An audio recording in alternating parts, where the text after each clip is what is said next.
My name is Gerwyn Davies. I am the artist in residence at the Museum of Brisbane. I'm working on a project called Shimmer in collaboration with Open Doors Youth Service, and it is a series of portraits made with trans and gender diverse young people, and would love you to come along and look at our exhibition at the Museum of Brisbane. The collaboration with Open Doors Youth Service is to commemorate their milestone anniversary. Actually the brainchild of the good people at Open Doors Youth Service. So they have been providing support for queer community, for queer young people.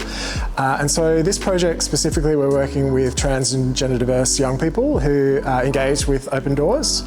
And the idea is to work on a project together to create an exhibition of works that they will kind of step before the camera. They will construct these costumes through some intensive workshops, and the outcome being we'll photograph them together, and those works will then be presented inside the Museum of Brisbane as well. So it's not strictly my residency. It feels like it's kind of more shared than that. It's really something that the young people and I will be building together.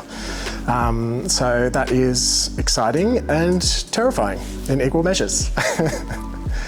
The way that I work is very insular and very controlled. I'm really methodical about my processes.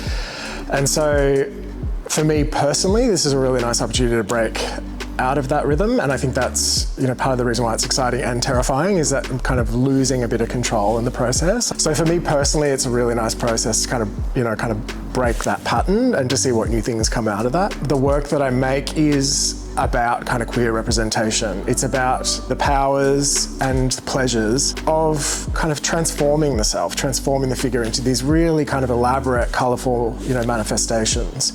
And being in control of the way that you appear in representation so that you are, hyper visible. You're kind of sequinned and shiny and kind of radiating light, but at the same time you're nowhere to be seen, you're invisible, and it's a really kind of unusual kind of queering of the conditions of photography, and it's quite a powerful experience. And so I'm really excited to see what other participants, how they will kind of engage with those ways of making images, where that they can represent themselves in ways that are kind of ecstatic and elaborate, but at the same time retain the kind of power of kind of hiding from the camera. And so I think opening that up to a broader audience will be really interesting to see what potentials come out of that, like how people kind of engage with that task and what it looks like.